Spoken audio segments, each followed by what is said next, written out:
स्वामी जी, अज्ञानता से जुड़ा हुआ एक प्रश्न है कि व्यक्ति चिंतन करता है अपने इस वर्तमान जीवन के अंदर कि मेरे से कोई गलती न हो, मैं किसी को कष्ट नहीं दूं, चाहे घरवाली हो, चाहे परिवार हो, चाहे बाहर के लोग हो, सब चिंतन करता है और सोच कर रखता है कि मुझे किसी को तकलीफ नहीं देनी है।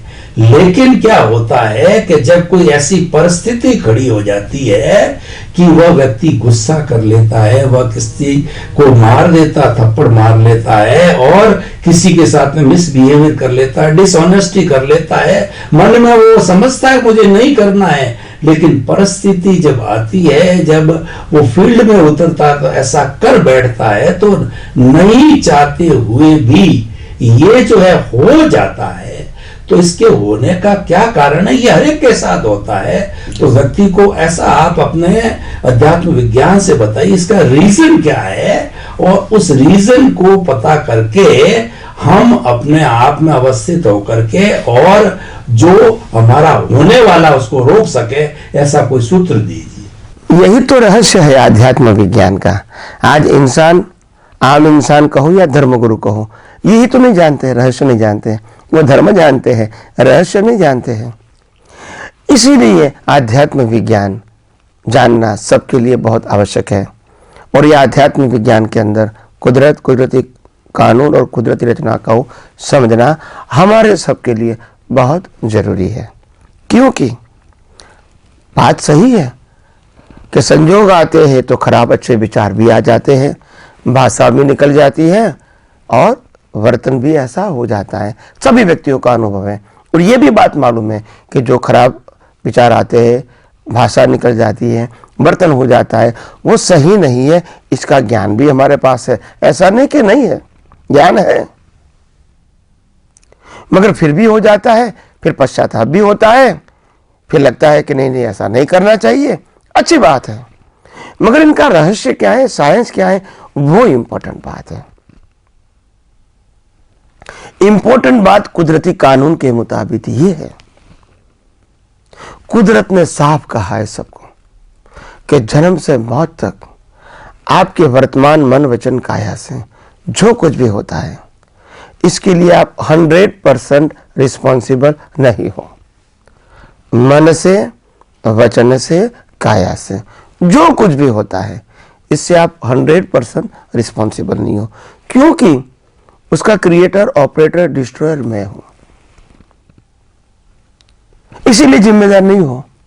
मगर हम आज तक समाज के माध्यम से, परिवार के माध्यम से, धर्मगुरुओं के माध्यम से, शिक्षित व्यक्तियों के माध्यम से हमें यही जाना है कि ये विचार मैं करता हूं, जबान मैंने बोली, वर्तन मैंने किया, उससे ही तो कंफ्यूजन है। और इसीलिए गलती होने के नाते हम गलती को कभी स्वीकार करते हैं, कभी नहीं भी करते, क्योंकि अहंकार बीच में आ जाता है, कभी द्वेष बीच में आ जाता है, कभी राग बीच में आ जाता है। तो ऐसा क्यों होता है? क्योंकि इसके पीछे का जो रहस्य है वो नहीं जानते हैं।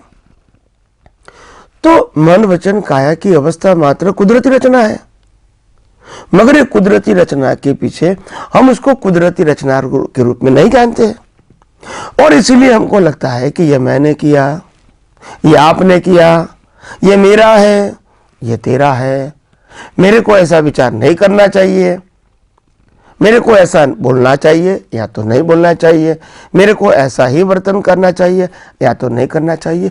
मगर मेरे को ये समझ में नहीं आता है, अगर आप आध्यात्म के मार्ग में आगे बढ़ना चाहते हैं तो आपको आत्मा का अनुभव करना है, प्रकृति का करना है, या प्रकृति को सुधारना है, किसका करना है, डिसाइड करो पहले। क्योंकि प्रकृति का तो जन्म, जीवन, मृत्यु तीनों कुदरत के हाथ में है, हमारे हाथ में है नहीं। इनको सुधारोगे तो भी और बिगाड़ोगे तो भी, तो फायदा क्या है आपको? अगर आपकी प्रकृति आज खराब है, आपने अच्छे भाव कर दिए, तो नेक्स्ट बर्थ में आपकी प्रकृति अच्छी आएगी, मैं मानता हूं। मगर जैसे बुरी प्रकृति को भी जलाना है, अच्छी प्रकृति को भी जलाना ही है, तो बेनिफिट क्या होगा? आत्मा से तो कोई मतलब ही नहीं है।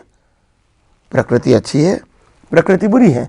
इससे सामाजिक और धार्मिक फर्क होता है, आध्यात्मिक फर्क नहीं होता है।